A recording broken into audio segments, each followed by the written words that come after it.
সুপ্রিয় দর্শক, আসসালামু আলাইকুম। নিউজ 24 এর সন্ধ্যার সংবাদে আপনাদেরকে স্বাগতম। প্রথমেই জানিয়ে দিচ্ছি সংবাদ শিরোনাম।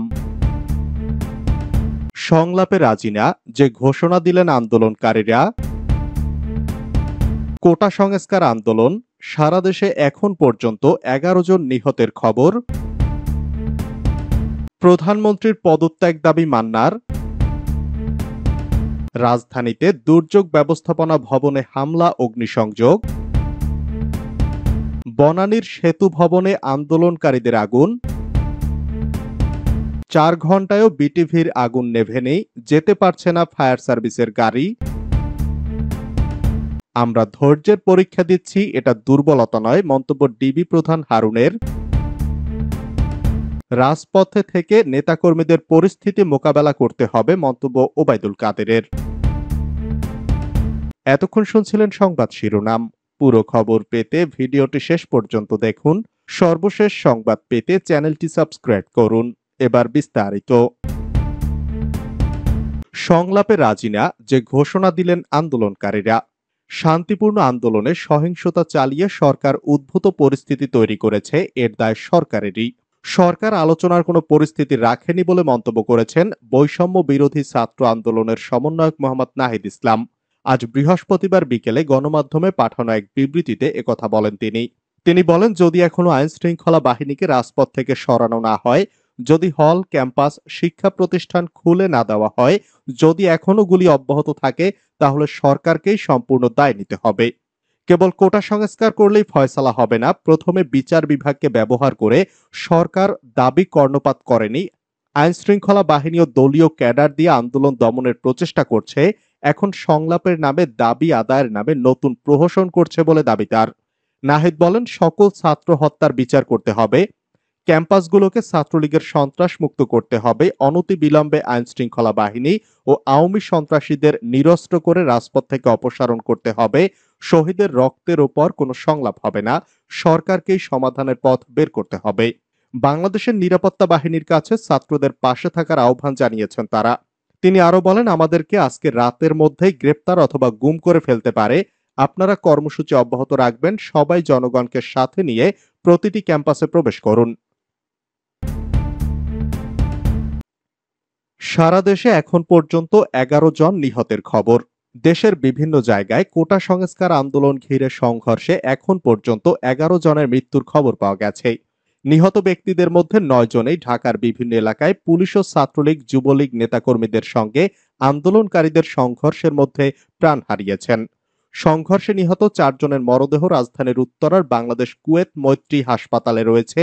হাসপাতালটির পরিচালক মিজানুর রহমান প্রথম আলোকে বলেছেন, 4 জনের মধ্যে 2 জন শিক্ষার্থী, অপর 2 জনের সম্পর্কে বিস্তারিত কিছু জানা যায়নি। এর আগে উত্তরায় পুলিশ ও র্যাবের সঙ্গে আন্দোলনকারীদের সংঘর্ষে 2 জন নিহত হওয়ার খবর পাওয়া যায়। তাদের একজনকে উত্তরা আধুনিক মেডিকেল কলেজ হাসপাতালে নেওয়ার আগেই মারা যান এবং আরেকজন উত্তরা ক্রিসেন্ট হাসপাতালে মারা যান। 2 হাসপাতালের চিকিৎসকেরা বিষয়টি নিশ্চিত করেন। সব মিলিয়ে উত্তরায় 6 জনের মৃত্যুর বিষয় নিশ্চিত হওয়া গেছে হাসপাতাল সূত্রে। এছাড়া ধানমন্ডিতে সংঘর্ষে ঢাকার রেসিডেন্সিয়াল মডেল কলেজের এক শিক্ষার্থী, রামপুরে এক পথচারী, যাত্রাবাড়িতে এক রিকশা চালক, সাভারে এক শিক্ষার্থী ও মাদারীপুরে এক শিক্ষার্থীর মৃত্যুর খবর পাওয়া গেছে। সব মিলিয়ে মৃত্যুর খবর পাওয়া গেছে 11 জনের। প্রধানমন্ত্রীর পদত্যাগ দাবি মান্নার। প্রধানমন্ত্রীর পদ থেকে শেখ হাসিনার অবিলম্বে পদত্যাগের দাবি জানিয়েছেন নাগরিক ঐক্যের সভাপতি মাহমুদুর রহমান মান্না। বৃহস্পতিবার এক বিবৃতিতে তিনি এই দাবি জানান। মাহমুদুর রহমান মান্না বলেন, প্রতিটি হত্যার, প্রতিটি রক্তের ফোঁটার, প্রতিটি আঘাতের হিসাব নেওয়া হবে, সবকিছু মনে রাখা হবে। ছাত্র সমাজ ইতোমধ্যে জানিয়ে দিয়েছে, এতগুলো হত্যার পর, এত আঘাতের পর খুনি সরকারের সঙ্গে সংলাপ হবে সহযোদ্ধাদের রক্তের সাথে বেইমানি। সহযোদ্ধাদের লাশ ডিঙিয়ে তারা সরকারের সঙ্গে কোনো আলোচনায় বসবে না। খুনি ও নিপীড়ক সরকারের পতন ছাড়া এই অচলাবস্থার নিরসন হবে না। শিক্ষার্থী এবং দেশের মানুষের ন্যায্য অধিকার প্রতিষ্ঠিত হবে না। এই সরকার ক্ষমতায় থাকলে উদ্ভূত পরিস্থিতির কোনো সমাধান সম্ভব নয়। আমি প্রধানমন্ত্রীর পদ থেকে শেখ হাসিনার অবিলম্বে পদত্যাগের দাবি জানাচ্ছি। রাজধানীতে দুর্যোগ ব্যবস্থাপনা ভবনে হামলা, অগ্নিসংযোগ। কোটা বিরোধী আন্দোলনকারীদের শাটডাউন ঘিরে রাজধানীর মহাখালীতে দুর্যোগ ব্যবস্থাপনা ভবনে হামলা চালিয়ে ব্যাপক ভাঙচুর ও আগুন দেওয়া হয়েছে। সেখানে থাকা ১.৫ ডজন সরকারি গাড়ি পুড়িয়ে দেওয়া হয়েছে। বৃহস্পতিবার বিকাল 4:30 থেকে প্রায় ১ ঘন্টা ধরে এই তাণ্ডব চালানো হয়। পরে আগুন অন্য ফ্লোরেও ছড়িয়ে পড়ে। বনানীর সেতু ভবনে আন্দোলনকারীদের আগুন। কোটা বিরোধী আন্দোলনকারীদের শাটডাউন কর্মসূচির মধ্যে ঢাকার বনানীর সেতু ভবনে এবং মহাখালীতে দুর্যোগ ব্যবস্থাপনা ভবনে আগুন দেওয়া হয়েছে। পুড়িয়ে দেওয়া হয়েছে ১.৫ ডজন গাড়ি। বৃহস্পতিবার বিকেল ৪:৫০ আগুন লাগার খবর পান ফায়ার সার্ভিসের সদস্যরা। ফায়ার সার্ভিসের ডিউটি অফিসার খালেদা ইয়াসমিন বিষয়টি নিশ্চিত করেছেন। এদিকে ফায়ার সার্ভিসের ৪টি ইউনিটকে সড়কে আটকে দিয়েছে শিক্ষার্থীরা, ফলে ফায়ার সার্ভিসের গাড়ি সেখানে পৌঁছাতে পারছে না।